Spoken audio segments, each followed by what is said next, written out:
be on camera. You're getting recorded.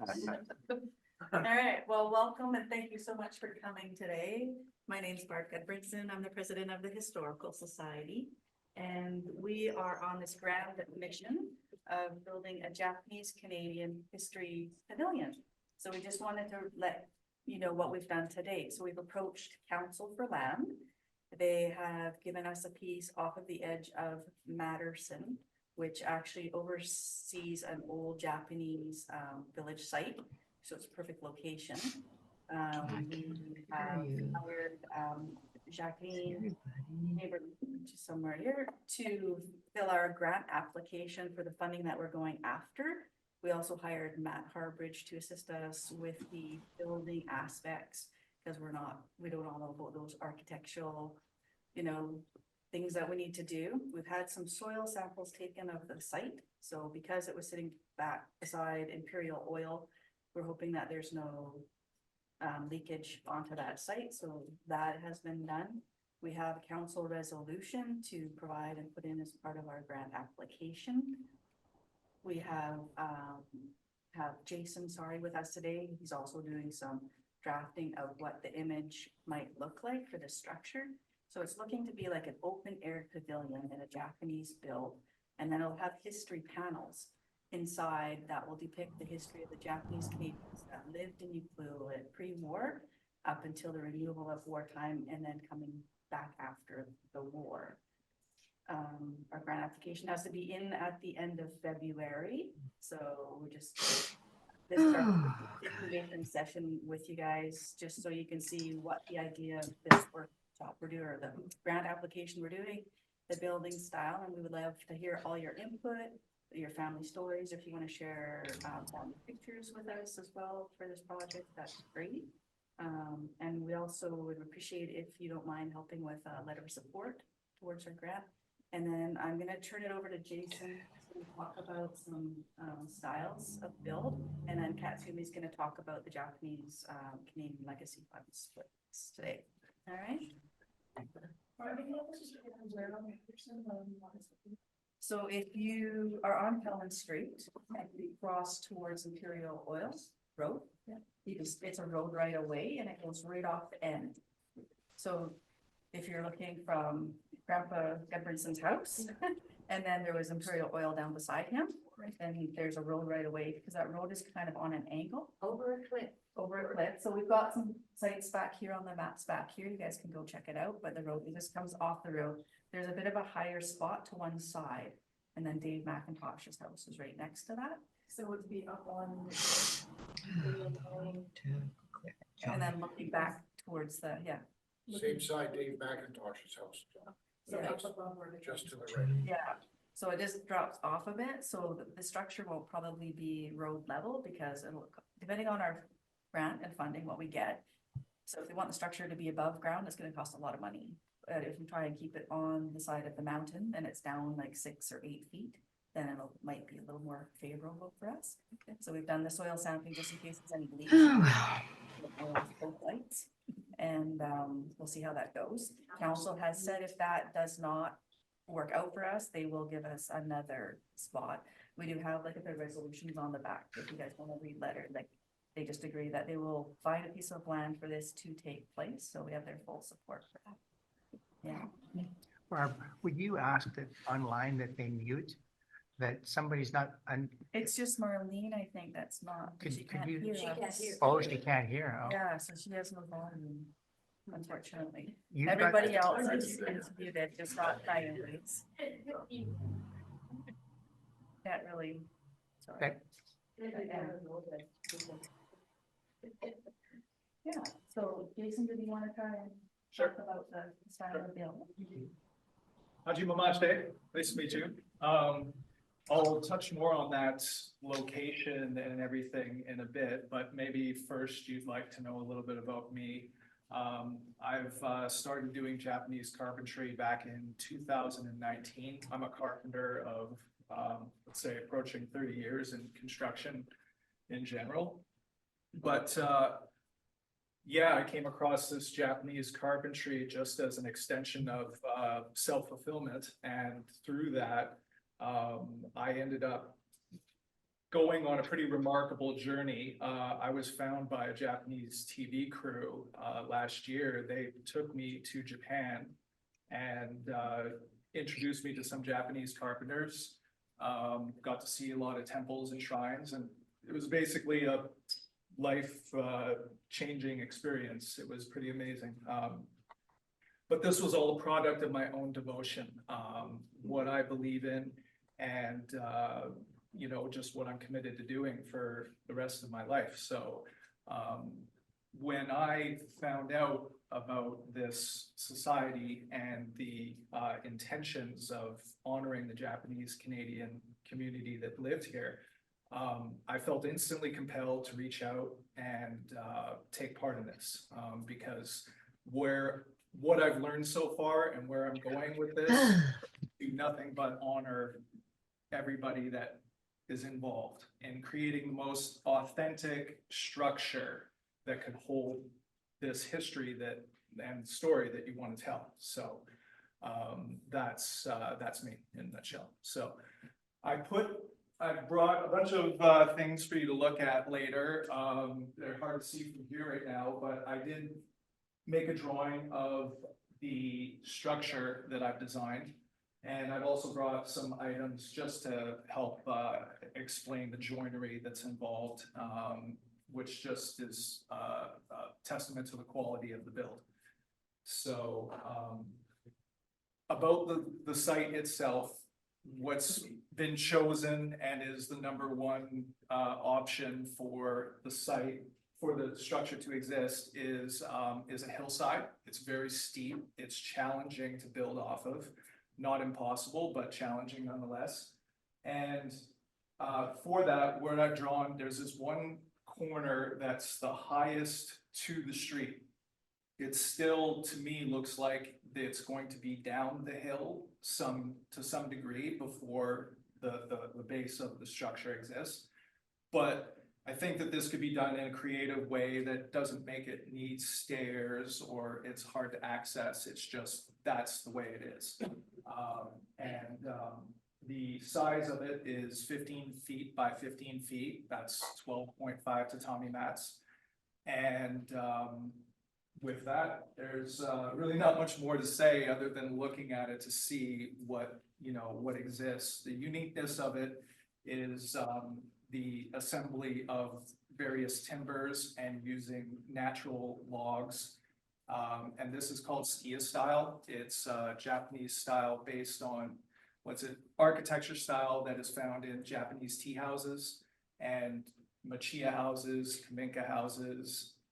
So it's a pretty dominant style there. And to add to that is that its look is somewhat fleeting. It's supposed to be a soft look that blends in with the environment. It's not something that's supposed to be oversized and like a castle, that's like, here, look at me. It's the type of thing that you see in a forest. What I see with this in the future is, let's say 10, 15 years from now, the plants and trees start to grow in and there's moss that grows, it starts to overtake parts of the roof and this and that. That's wabi-sabi. That's the feeling of, that's the nature of what this design is about. It's to honor the nature and to assimilate with it, as opposed to being, forcing your man's hand onto the land. So, don't know how much else, what else I can add to that, but like I said, I have some joinery, and anybody that does have some questions, I can answer them. So if anyone has any questions now or later, I don't know. What's the build time from start to finish? Well, that's assuming everything goes as planned, that materials are on site. This, to me, I'm looking at basically a year. There's a lot of processing to do. Everything is done by hand too. I'm using Japanese tools. I'm using machines to process things that need to be processed quickly, but as far as the finish goes, like the finish of the surface of the wood, hand planed. That is something that's actually the highest quality in terms of the longevity of the wood itself. Strictly because how you slice the wood with the blade of the plane, it creates this closed cellular structure of the wood, where sanding would be tearing away those fibers of the wood, and then it would be allowing moisture in. This is the type of thing that you want to do, let's say, if you're going to put paint or stain, you know, it absorbs it. But with just a hand plane finish, that's going to be the most water repellent. I mean, nothing is forever, you know, that's the wabi-sabi, but, you know, point being is that it is basically a year. It's hard to really macro forecast like this. I mean, it's clearly going to be the biggest thing that I've done. But I've done something that was about half the size and it took around 6 months, so. Yeah. Sorry, wood Jason? Is that, Type of wood you use? yellow cedar? So As we- much as possible. I mean, as far as where the wood comes from and what's available, you know, mixing species will likely be something, you know, I want to have as much yellow cedar as possible, but red cedar for, let's say, getting the cedar shakes for the roof, and whatever else might be. There could be some unique logs that are part of the truss framing system that happen to be other species, like perhaps or something, but as much yellow cedar as possible. We also approached Barkley Forest to support us with product, and we'll look at Toquat and other groups as well. So we have wood right here from the land. So that'll be, we have a letter of support from Ucluelet First Nations as well for this project already, from council. So yeah, trying to tick all our boxes off to make this happen. So, is there any questions for Jason or? Any questions on? Go ahead and ask that. Ask if there's any questions on the computer. Okay, is there any questions on the computer side of things? Do you have a, can you hear? Yep. Yes. Oh, okay. Do you have a site survey plan or like a site plan, grading spot check or something like that? Not yet. Not yet, okay. But by eyes, you're talking about 6 or 8 feet down from the site building. Correct. Okay, Correct. Yes. I've been on site. I've done, I've looked at things. I've had a tape on the ground. I have approximations, but there's no official site knowing, there's no official survey that tells us pins and all that. Mm.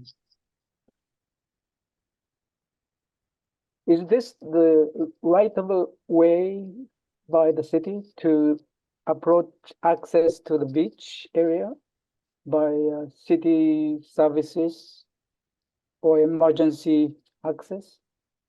That sharing this narrow entrance and then goes down wider, looks like on map, okay, to the beach where you are building.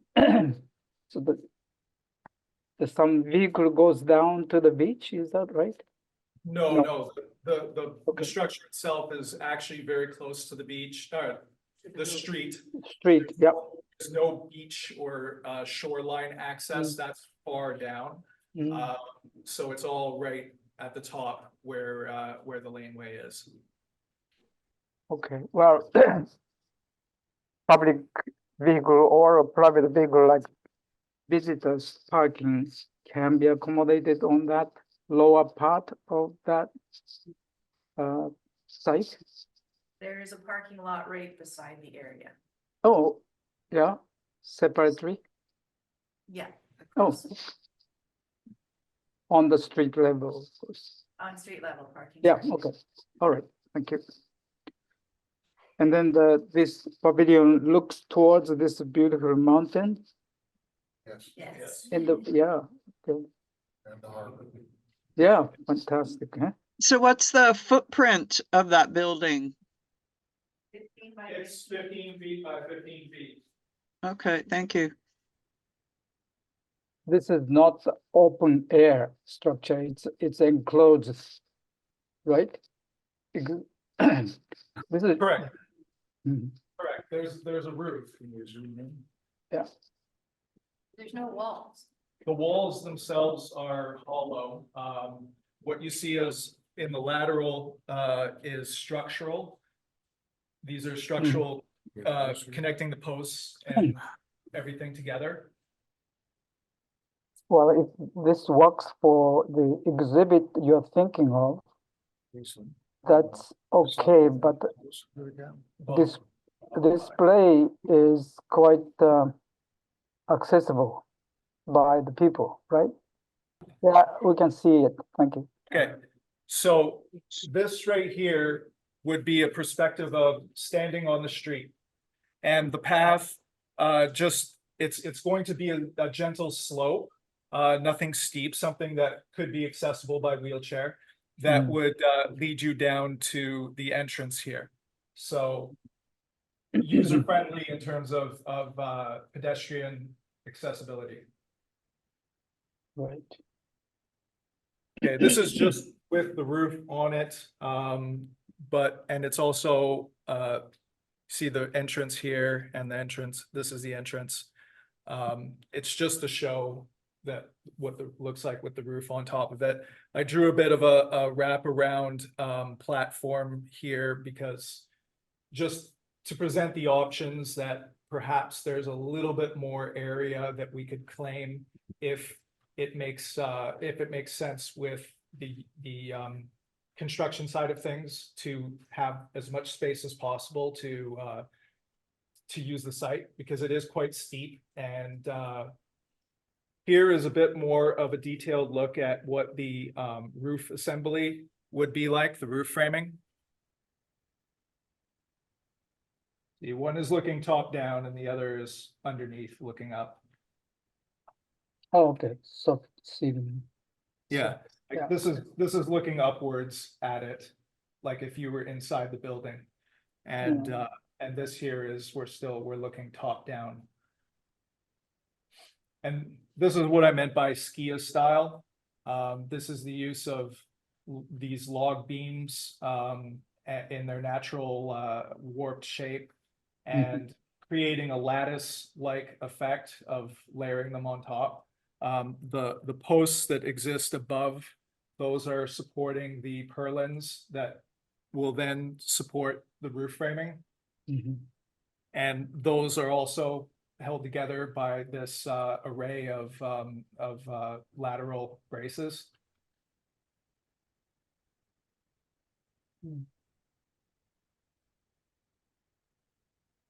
Where did you study? Sorry. Well, this is all self-imposed study. Did you go to Kyoto? Is that right? Or Nara? Well, I did at last year. I was in Tokyo, I was in Kyoto, I was in Fukui and Niigata and Chiba Prefecture. Oh, Yeah.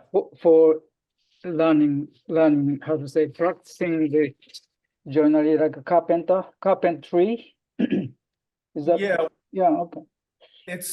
It's a self-imposed learning that I've started. This is all on my own merit. Is that right? What happened was this TV production company, they found my Instagram profile where I posted some first major project that I did for myself. I made a new porch roof for my own house, and I did it in a style that is reminiscent of the Buddhist temple architecture. And that is what caught their eye, because how do you do this when you're, not Japanese? But this was my own incentive to learn this stuff. So it was through a book or two. And then from there, it was mostly YouTube and Instagram and Miyadaiku temple carpenters that I follow. And I just learned by osmosis. I saturate myself with the information, and from there, I just want to, I want to be able to do that. So, Okay, Yeah. thank you. Yeah, no, you mentioned about Sukiya, Sukiya style for this site. Yeah. We haven't started any joining, part of your community thinking. So this is the first time I saw it, except the poll may have shown something before. But anyway, the Pacific side, well, this is just personally, I'm just throwing my voice, but Pacific side, Pacific, how do you call, fishing fisheries, they were quite rough comparing with Livingston or Fraser River area salmon fishing. And historically, I thought these guys are very strong, tougher, and tough Japanese, but skillful fishermen. And they build the boat as well as equipment, I guess. And they did good, tough. They, how to say, had a difficult, but they went through those hardships, but they built it up. Very large Pacific side, Tofino up to Tofino, Banfield, Ucluelet included, of course. That's the base, I guess. So anyway, my image was very strong. In other words, strong people and very hard workers. And so Sukiya means soft, as you mentioned, so you understand quite well. So whether we should have those choices, not choice, but Sukiya structure is a little very, how to say, elegant and very gentle. Even slope is gentle, the roof slopes, and the material is very fine. And then they had the white stucco walls. I felt I was more porcelain beam, stronger, using yellow cedar porcelain beam structure. So it's a kind of like strong, how to say it, powerful versus very quiet. Oh, and yeah, I didn't mean noisy and so honky. I just need to contrast to start thinking of. Anyway, if that is anything as a issue, then that be the one point. My name is Junichi Hashimoto. I don't know whether I should be talking this first. I even haven't met Claudia. So anyway, Frank and I was thinking of helping the community, and particularly this is a great opportunity. We might help something, but anyway, at this point, with this minimum information, I'm surprised that you have done quite detailed work already.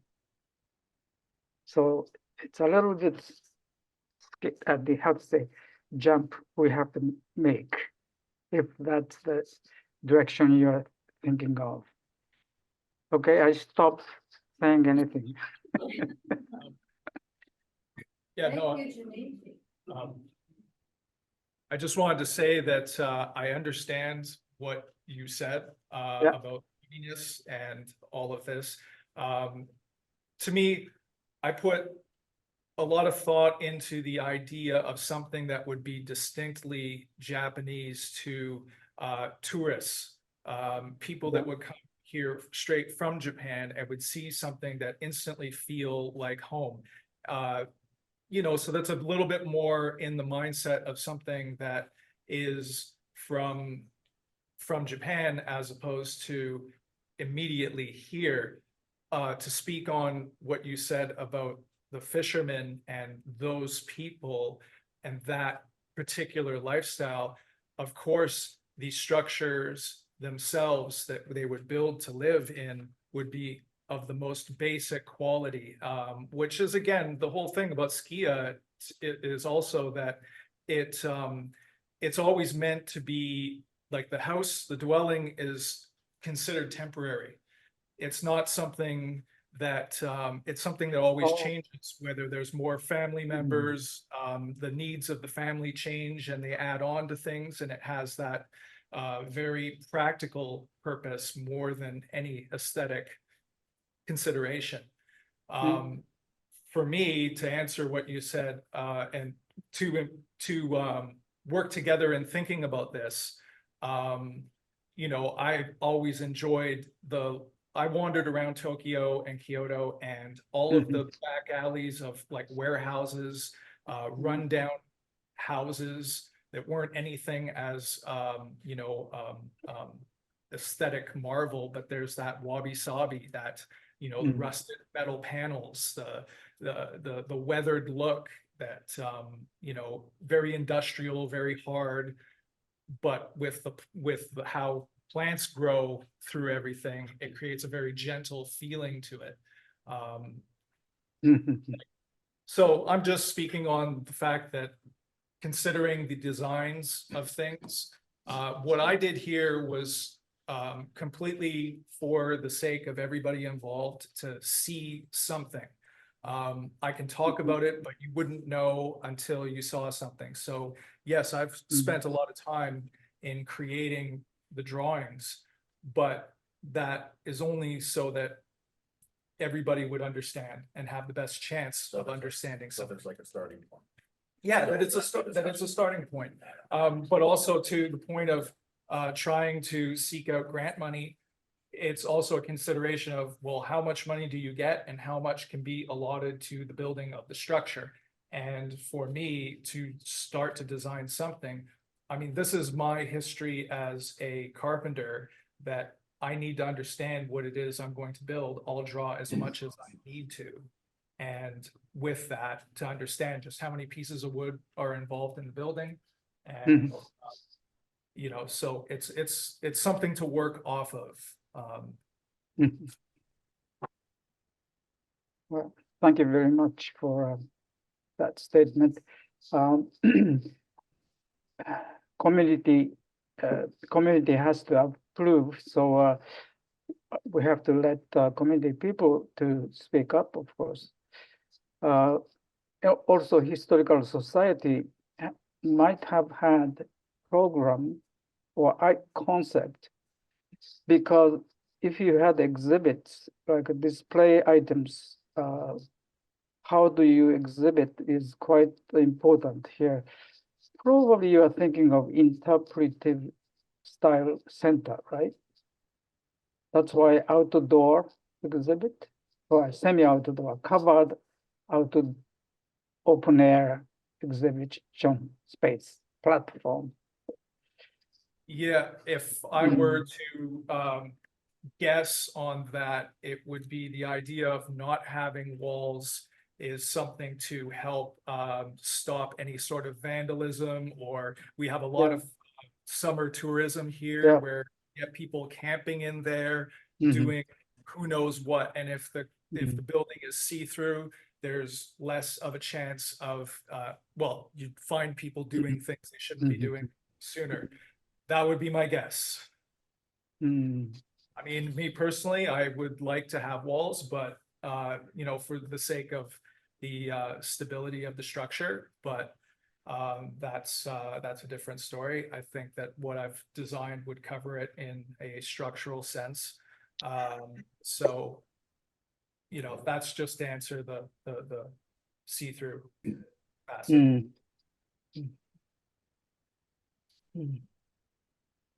I can say something about the exhibits. It would be only storyboards, and they're solid aluminum is what we're planning. That we need to tell the story, but we'll have a lot of QR codes that will take people directly to our website. And there they can learn a lot more. Most people are carrying a phone, and they can also, I'm told by our graphics expert, that they can then actually upload or download to their phone anything they want to read later. So there's a lot more there. There'd be pictures Oh. of artifacts and so on too, if we can get it. I But see. this You have a great deal in the way of photographs and story. like you are using like a square, how to say QR code or something like that. That's interesting. There's something I'd like to add for you into the question about presentation of Mhm. information and the design on the inside. I made a prototype model when I was first introduced to a few people involved here. Mhm. And we'll take the camera over and I'll show you what I had planned. It Mhm. basically is a tokonoma, Mhm. which is a common alcove in Skia architecture, such as Mhm. tea houses, that houses an art or a hanging scroll or a vase or something like that. And that was the theme in terms of if there was going to be a sign or two or three inside that are presenting this information to read, that I would create a tokonoma style presentation that this could be hung on. So the wire guy is a scale of me being 6 Okay. foot. So this was a scale model that I made. If you maybe I can do this just for a second here. Yeah.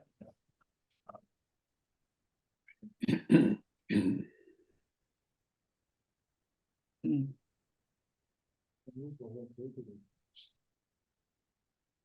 Yeah, I think move the table would be a bit. No, it's okay either.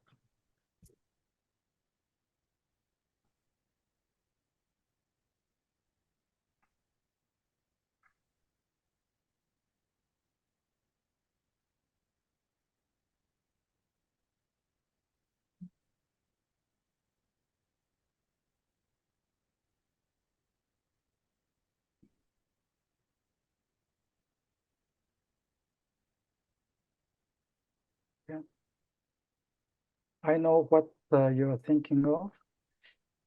I can get that. Thank you. Yeah, like I said, with the that being the very first draft thought to Mhm. things, it was just to throw something together that was something for you to look at and to understand instead, I mean, I had to learn what the term tokonoma was. And for me to Mhm. say it to you, I wouldn't be able to explain it well enough without you seeing it. So that's why I made the model. But that would be a direction of thought in the sense of how to present the information. If we had some big signs that needed to tell a story, it was set in there, so. I don't know, Claudia or president of the Historical Society, what is the message you'd like to give to the community, Canadian communities, as well as foreigners? I'm sure you draw lots of visitors from internationally, especially Japan too, but because the families probably have left lots of equipment or little items like a little more memorabilia, not memorabilia, little wires or a piece of tools they used or whatever it is. I can't say the fishing gear names of it. Float even, any piece of a boat, fishing boat. Is that the kind of information Mary Kimoto was collecting 20 years ago, or not 20 years ago, even 10 years ago, I think Mary was alive, and she said she had enough materials, exhibits, or records. Maybe I shouldn't say exhibit, records. Is there anybody aware of those things, or is there, or say Katsumi is from Kimoto family. Do you have any knowledge? Yes, absolutely. Okay. Yeah, we have both in our family's possession some of the historical items. Mm. And then, my grandmother was very diligent about preparing boxes, an itemized list of what's in the boxes that are being stored with the Historical Society. So Mhm. that was one of the projects that we did in the last year of her life, was we actually got some of these boxes to Barb, who is the president of the Historical Society. And so they're in storage. I think that in terms of how to display them, it's just a matter of what you can put in an open air, or, you know, where the walls are Mhm. open, what kind of objects and items you can have. But definitely, I think that's a great idea, would be to incorporate not only the history on the photo boards and display boards, but also to have some items from fishing, whether it be, you know, the Japanese Yeah. fishing balls, glass balls, or whether it be, you know, certain ways that they had to create their own, you know, leads or what do you call those, like cannonballs and things like that. Mhm. Some of the, yeah, so there's all types of, there are some items actually which we do have, which could be on display outside even. Mhm. So, Okay, just- right. yeah. That's Sounds great. good. Yeah, sounds good.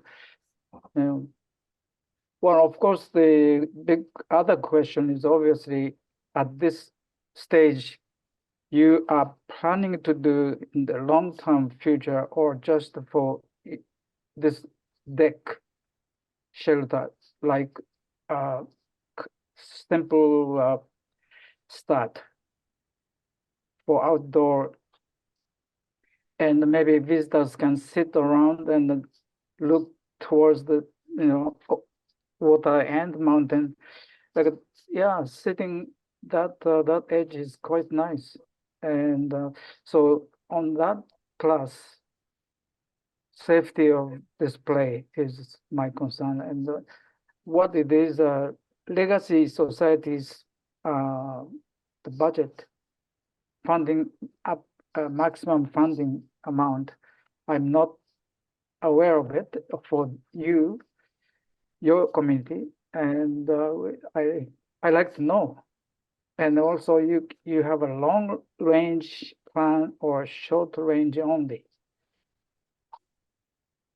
The Something, max, yeah. the maximum funding that we can receive is $400,000 to this project, 400. 400,000, yeah. So we have to, pardon, Peter?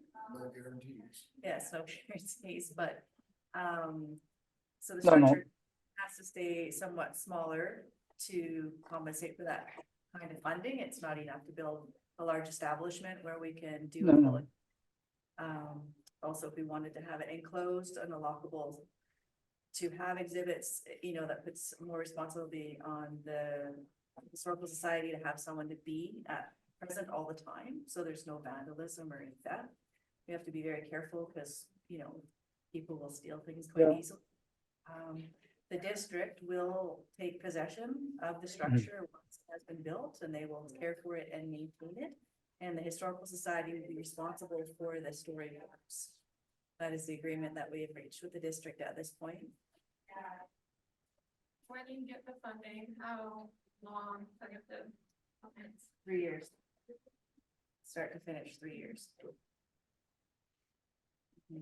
We are open to suggestions though for style. I mean, this is a meeting, a gathering, just to get everyone's information and input. So nothing is set in stone. So if there's a different style you feel that we should be looking at, we're more than welcome to look at it.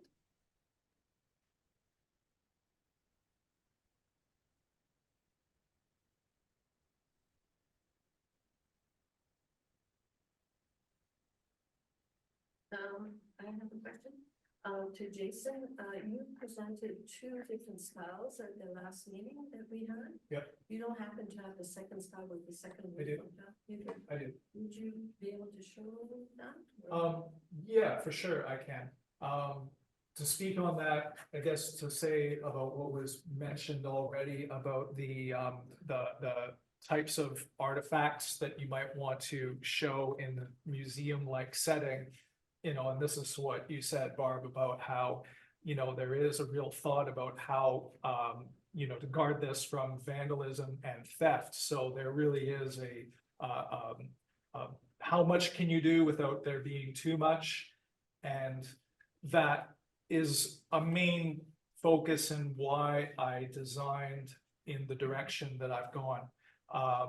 And then to speak on the budget and the size, that really is also dictated on the cost. What I did is drew something that was definitely more complicated than what I've already presented on the board. And that would just make something like this humble 15-foot by 15-foot square building into something that is a lot more to look at when you look above the storyboards and you see the structure as a whole. That can be something really attractive, and to just a casual observer at looking at something, a place of history, they'll marvel at that. But it is something that is significantly more detailed and more work. To answer also the issue about money and how much that we can work with what we have, something that I observed visiting temples and shrines is that shrines are not always something that is the biggest thing possible to hold. You know, there's some shrines that are massive, but there's other shrines that are actually scale models. So it could be a symbolic building in itself. There could be an option with what I've designed, that there could be the outdoor type of exhibits. So there could be information displayed on the outside. This is why what I drew, one of them shows, you know, trying to maximize this courtyard space outside of the building that could hold some sort of information that tells the story. So that's, again, just to say, as far as this goes in the style, it's not that I have my mind dead set on anything. It's adaptable to whatever, like, the biggest voice is for what works here. And that's the beauty about Skia style, is that it is meant to serve that purpose, not to be just a singular entity. So You can hold it up.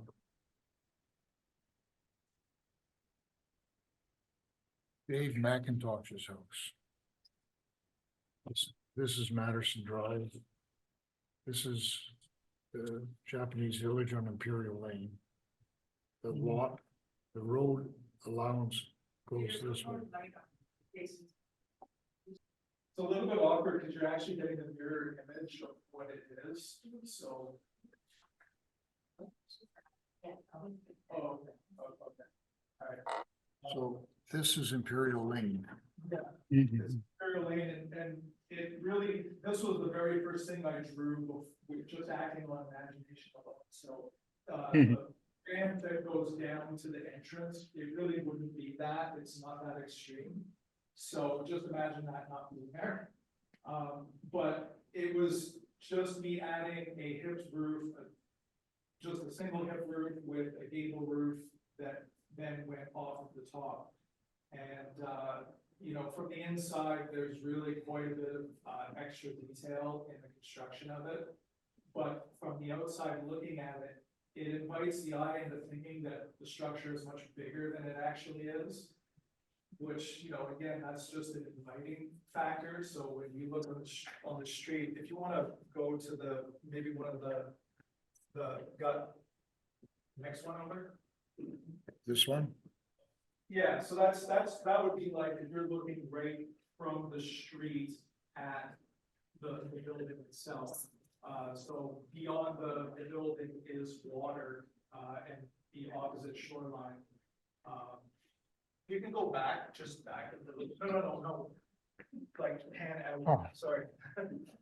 I drew a cross section. Like you can see the gray, that is the road elevation. So imagine it being about, you know, 4 or 5 feet below the street grade.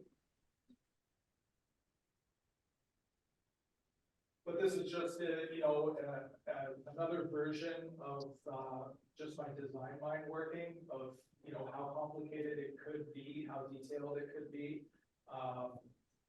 So, it's, Imperial.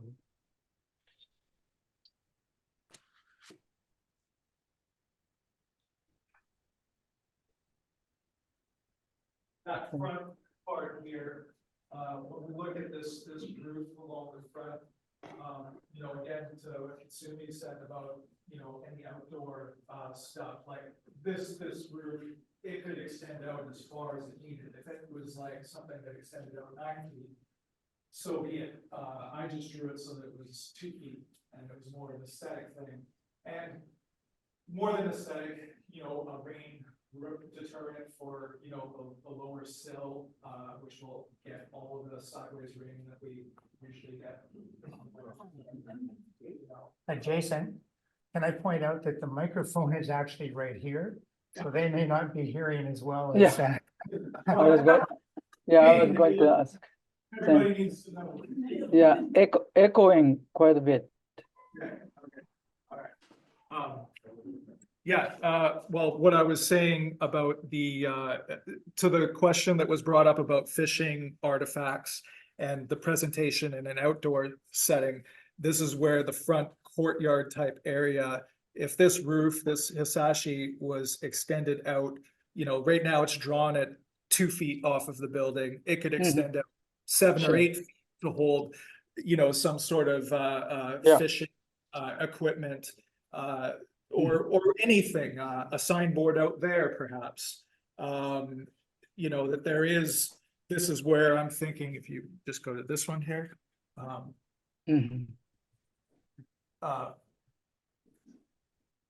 Yeah, so right in the front here, that would be the roof and how it could go out, and this is, part of the courtyard. Street is That basically, side, yeah. It is quite steep, what I've drawn is, That's fine. fairly reasonable to assume that it is that steep. It could be more, but, in the sense of what would be the most user-friendly pedestrian access, that is where, where the site is located. That's what we have to work with.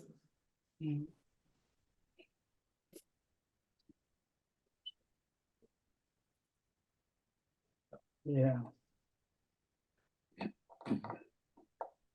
This is a broader view of Imperial Lane comes here. This Pioneer Boat Works. So the red dot here is a approximate site location for the structure. Okay, so And this it's is open ocean, and it's a cliff face here pretty well. oh, is it cliff? Actually, when you're looking from the street, Yeah. Imagine those trees that are behind it would be where the structure would be. Okay. Okay.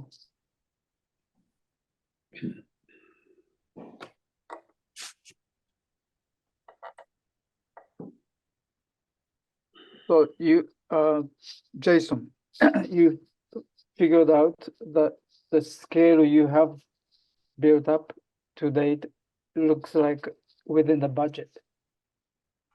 I believe so. Oh. Obviously, I'm not trying to build something that's too extra. That's why I had the square building itself chosen and the gable roof. So it's something that I'm still, it's hard for me to forecast in this macro sense. But to understand whatever budget that we're allotted, that I would then be able to alter the design if needed to accommodate that. And that's why I mentioned in the sense of what shrine and temple sites in Japan don't necessarily all have the most, the largest displays. So if it was something that had to be smaller to work with a much smaller budget, then it perhaps would be a more symbolic building than something that is really holding information. Maybe this is, in the end, an outdoor site that has, enough creative woodworking that would be reminiscent of Japanese style, something that would honor. But that's more me just guessing about things I know nothing about. So budgets are to be figured out. Or you mean 500,000? Is that right? Or I couldn't catch it. Claudia said the funding this time of maximum funding available, it would be 400,000 or That's right. okay, 400. Is that right? Okay. Yes, yeah.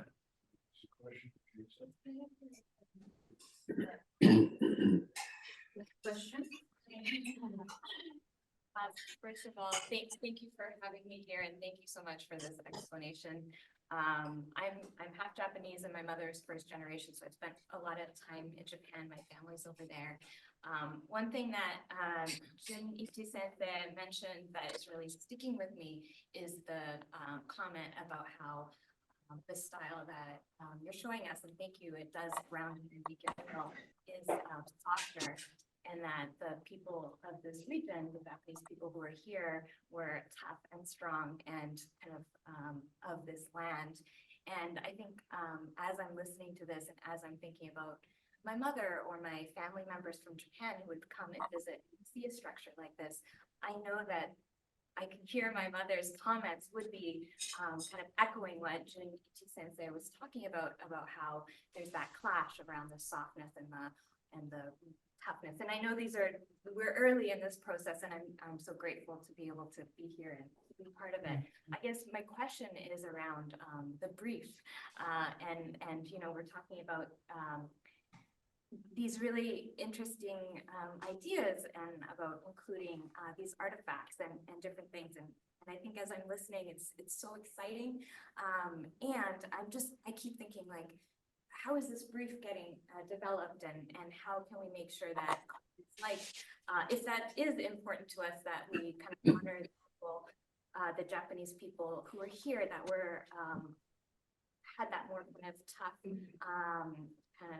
spirit, because there are styles that will kind of honor that, and so all that to say, yeah, I find myself wondering about how is the brief being created, and what that process is, and is Jun Ichi-sensei able to contribute some of those really important points about how just how to weave in that the spirit of the Japanese people who are here. Okay. Yeah, I don't know if that was a very No. convoluted way of saying it, but yeah. I can totally answer that. To start with, my whole reason for choosing the style that I've presented is to show that, like, I'm a student to the whole world of this architecture, and I have a really solid love for the culture. So for that, it's to say that for me as a carpenter presenting myself to you, I'm not just giving you a surface version of something. I'm showing you something that is authentic and is something that I can replicate and I feel very confident about doing. Now, having said that, I appreciate you saying what you said about this, and I'm open ears to all of this.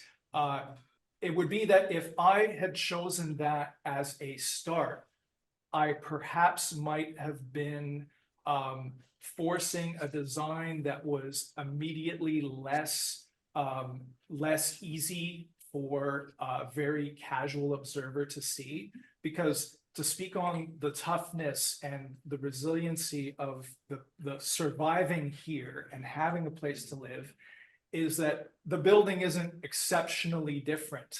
It will be quite commonplace. Just off the top of my head, what I could contribute to that style would still see that when you're inside, there would be something unique as far as the ceiling assembly goes with beams and supporting the roof. As far as what it looks like from the outside, you know, yes, we can look at something that does happen to be, you know, more in tune with the history of the local culture and everything. So, you know, for that, like I said, it was only to make sure that you saw that, you know, for me being here, like I want to be part of this project. I want to contribute something that displays the exceptional carpentry that in North America does not exist. You know, it's something uniquely Japanese, and I would like to think ahead and imagine how, you know, as we get Japanese tourists coming here. The thing about Japan that's so amazing is that all of the shrines and like there's so many things to go and see, and it's not something that the Japanese people are over. Like every single day in Tokyo or whatever big city, the people going to work, they'll stop at the shrine that's always along the way. They'll drop a token in, do their prayer, and move on. It's a daily ritual experience. So they're already in their minds of going to places and seeing things. So that to me is my main thought of like, it's an attraction for tourism. And when we have Japanese tourists out here marveling at the wild, rugged coastline that what we have, but then they also know, hey, there's a Japanese history here. When I was part of that show, they were completely oblivious to that there is a Japanese Canadian history here. And it was only something that I really recently have learned more of.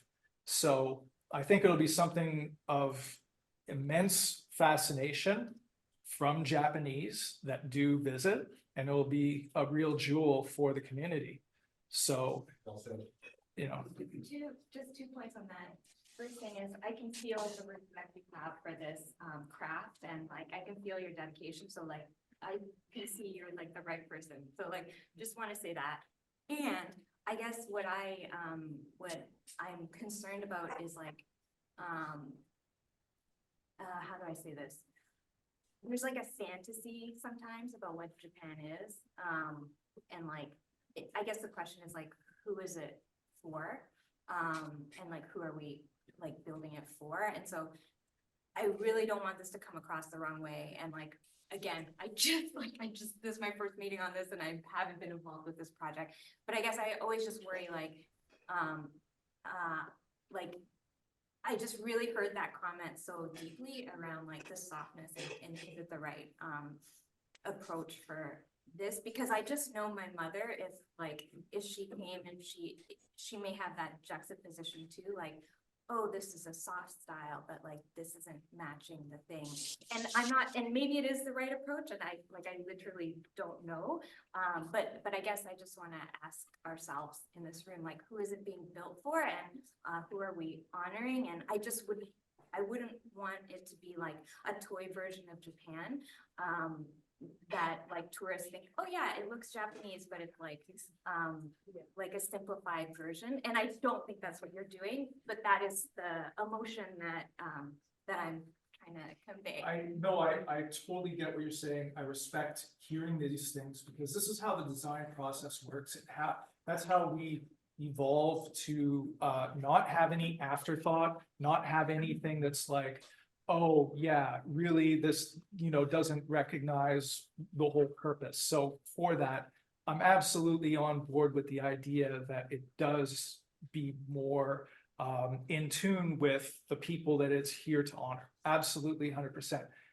All I'm saying when I talk about things is to express that on the craftsmanship side of things, I want to be involved, open to that whole design, process that takes everybody into account for sure. So I just would like to just comment to this lady and yourself too. We are not building this or making it for the foreigners or visitors, where community is important. Communities try to establish some basis and try to carry on in the future. So it is for you, yeah, for us. I'm from Japan, Osaka, Japan. 57 or 8 years ago, came to Winnipeg, and I traveled through Manitoba to Ontario to Alberta, finally British Columbia, twice, of course. Not of course, twice in Vancouver. But I think that's what we have to do. The Lethbridge, Japanese Nikka Yuko Garden, they have a Japanese garden. And Edmonton also has, university has a Japanese garden. And I was involved with Edmonton, Alberta, Edmonton University of Alberta Botanic Garden. We have a Kurimoto Garden, and I designed quite a few open air building as well as tea house, like a guest house, including tea room facilities twice, and in that same garden. And I look at the Lethbridge. Lethbridge community has now a little bit problem because recently I have been involved with Lethbridge. Now city wants to redevelop building, but local Japanese community would like to use that facility all year round. 30 years ago, they hired a carpenter from Japan, Kyoto, and also landscape architect. Came over, built it. Now winter climatization is not right. So the building cannot be used in the winter time. There's something wrong. We did the analysis of last year. We did the analysis, and I don't know. I haven't received the final report locally created. So I feel that is the kind of thing somebody built it for somebody, and more.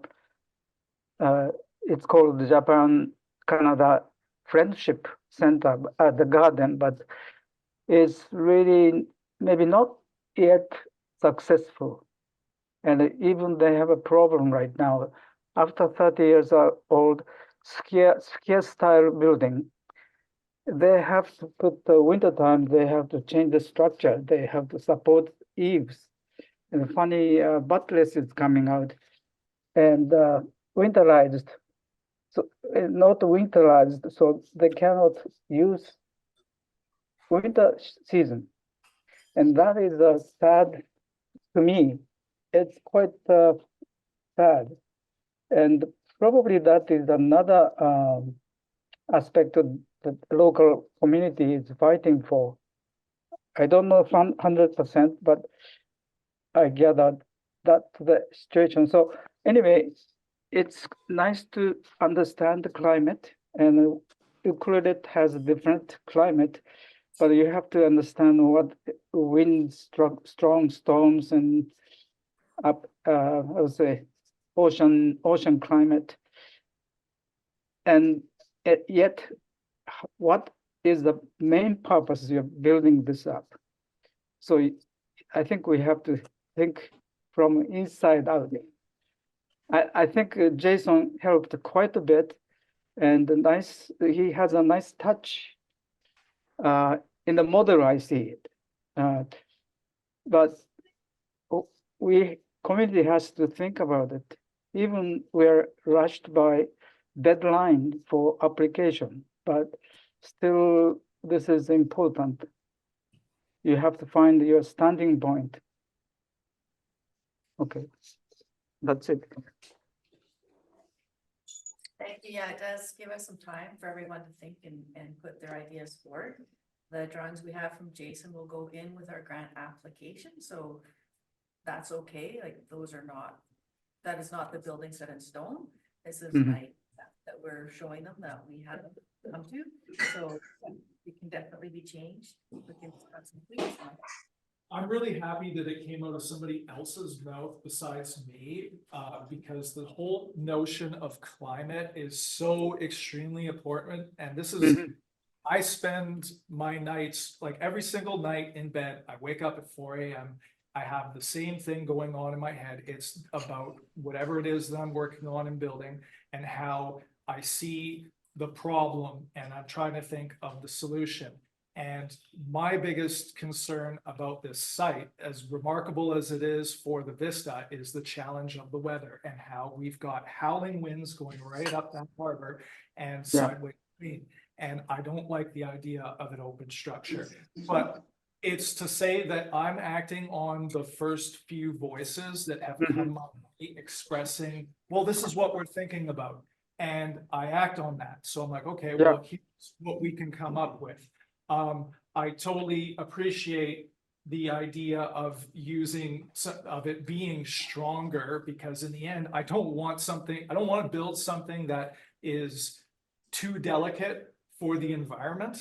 But I also want it to have an aesthetic that does feel reminiscent. There is a nostalgia there, okay? Because we can build any sort of average building that just looks like another Yuki home, and and there could be a real challenge, like that's challenging because you want something that honors the people involved, and you also want it to have a unique quality that shows a separation from the common, like from us as Canadians, with a lack of a distinct style and culture. So, I'm glad, because I like the idea of like, more protection to the elements, Good stuff considered, there's no power outside, so if it's dark inside, you can't turn on a light or have a light display on the display boards. That's a good things point. like that. Yeah. Like it's, to put power, there's a small fortune, then somebody has to control the power. So, but we can think about partial coverings that, keep the structure itself strong for the longest possible time, and also have the most amount of available natural light that we can have, because that's a totally good point. Just to answer what you were asking for, who are we building for?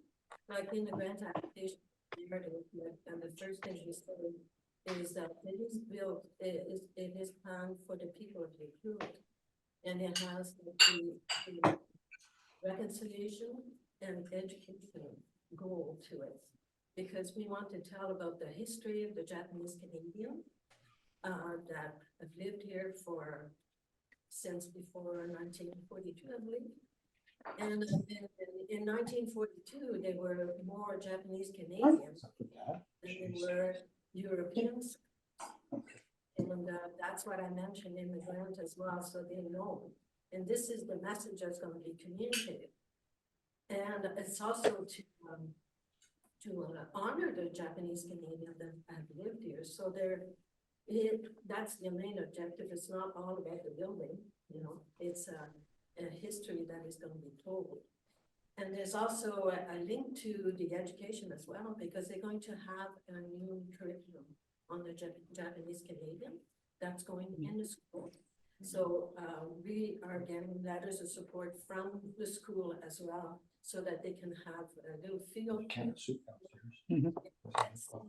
what's in that building. So it will educate the people of Ucluelet as well, and to feel. So the main objective is not about getting tourists to come here, to answer your question. Okay? The Japanese Canadian Legacy Society does like the idea that so many people come here. They want everybody in Canada to have a chance to learn about it. And there's no place more tourists than we do for the size of us. Can I make a comment about the style? On that storyboard at the back there, there's a picture, an air photo of a Japanese village where the Island West is right now. And in the lower right-hand side, you'll see, well, it's a cluster of houses, ordinary looking houses. But in the center of that cluster of houses is the school. And the school is built in the Japanese style, big sloping roofs. So I built something really typical Japanese. Hmm. I like that idea. But I imagine if people had been allowed to stay here, what buildings would we see stay here? Just so we move on. Hello, Japanese Canadians of Ucluelet. Thank you everyone for coming, and esteemed board members of the community and Ucluelet and Area Historical Society. Thank you for attending today's event. As many of you know, my grandmother, Mary Komodo, was an active member of the Ucluelet and Area Historical Society for decades. Hence, I'm honored to be here with all of you. Her dream was to one day have a museum with First Nations in Ucluelet.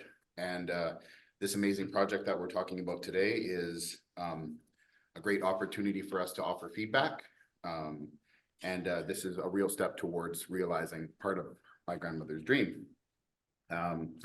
As so many people in this room know, the Japanese Canadians have a very rich history on the West Coast. For example, my great-grandfather settled on Stubbs Island, known as Clayoquot, in 1917 after arriving in Victoria from Japan. My grandfather Tommy used to say that they wouldn't have made it through winter if it wasn't for the First Nations. So, you know, so everybody has a rich family history here. You know, I just found out, and one of the things that is really interesting as well is I'm continually learning about our history.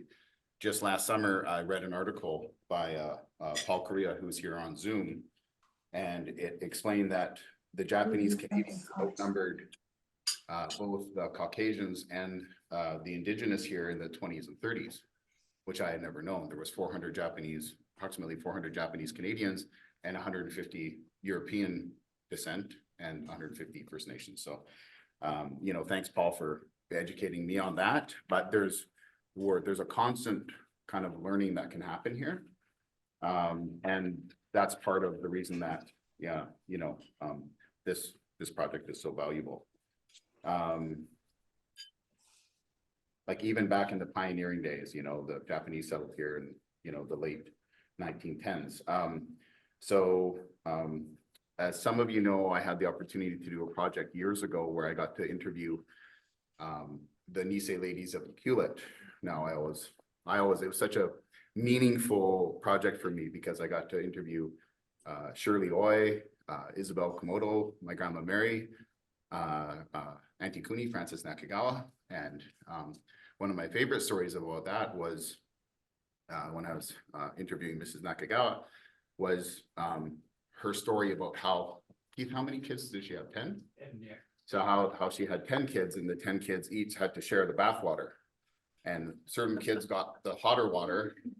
And then by the end of it, the other kids didn't. But, you know, the most amazing thing for me was that when I interviewed her on a Christmas day, and it was out in Panorama Ridge in Surrey. And I went to the family home, and there was 45 members of immediate family there. And that was 23 years ago or something like that.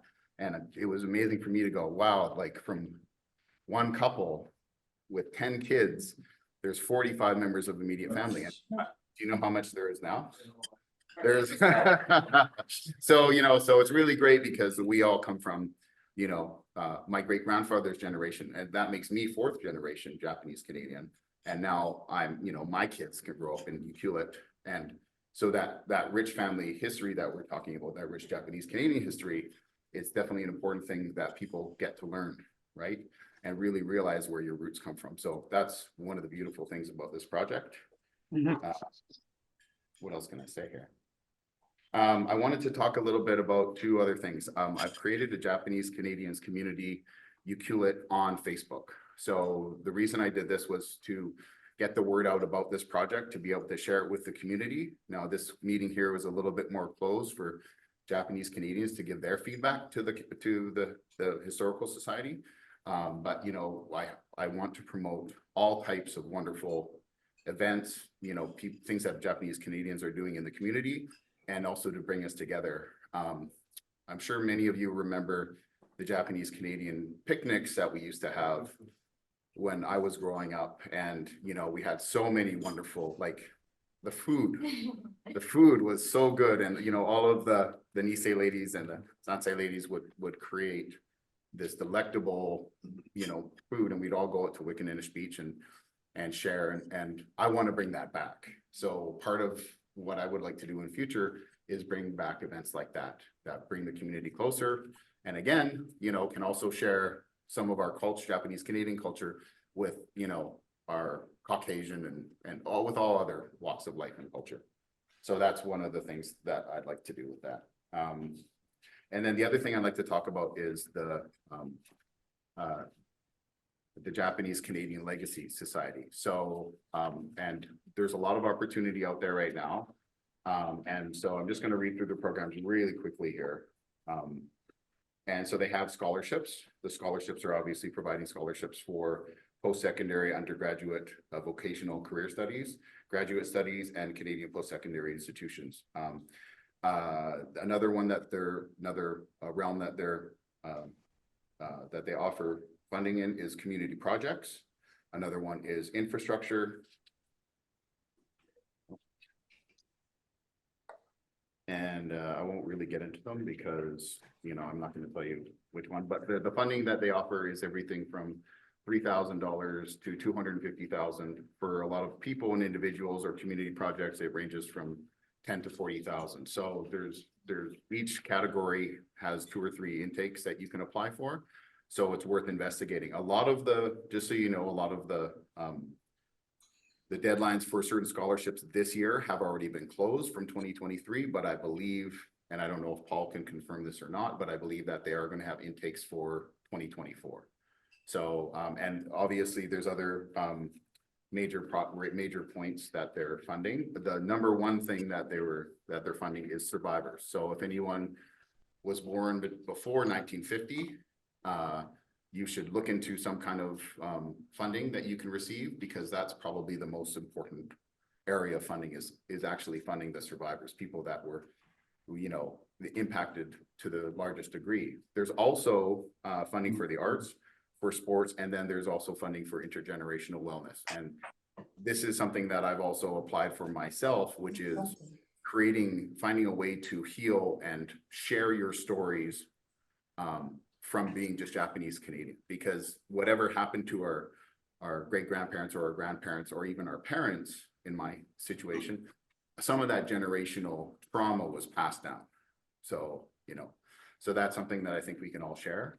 And another thing that I would like to do with the Japanese Canadian, I met with Nikita here the other day, and we were talking, she was telling me her story about her grandparents. And I said, wouldn't it just be great to get together on some kind of, you know, basis and just everybody share their story about what their family went through, right? So anyways, we'll keep you posted on that kind of stuff. And then finally, the last thing is, it's very important that from today's event, we get some support. So if you'd like to, I have a letter here. I'll quickly read it. To whom it may concern, we are writing to express our wholehearted support for the Ucluelet Area Historical Society and their commendable initiative to establish a Japanese Canadian History Pavilion in Ucluelet. Recognizing the significance of this endeavor, we believe that this project holds immense educational value by shedding light on the rich history, culture, and enduring legacy of Japanese Canadians in Ucluelet. The envisioned Japanese Canadian Open Air History Pavilion stands as more than just a physical structure, represents a profound opportunity to share compelling narrative through informative storyboards. This iconic pavilion will serve as a protective haven for these historical displays, contributing to the broader understanding of the community's past and fostering a deeper appreciation for its cultural contributions. In essence, the proposed pavilion emerges as a symbolic tribute to the noteworthy contributions made by Japanese Canadian citizens to the vibrant tapestry of Ucluelet. We firmly believe that this project will not only preserve history, but will also serve as an invaluable educational resource, fostering a sense of unity and appreciation among residents and visitors alike. Thank you for considering this endorsement of the Ucluelet Area Historical Society's initiative. We are confident that the Japanese Canadian Pavilion will become a cherished asset for the community and beyond. So if anyone cares to sign this, I've kind of done it like a petition style. You can leave your email. We can also use your email to inform you or to let you know about future events. So I'll just leave it out here on this table here and you guys can take a look. If anyone does want us to send them an individual letter of support, we can send you a template and then you can also edit it however you like and send it on to the proper channels. So thank you very much for coming and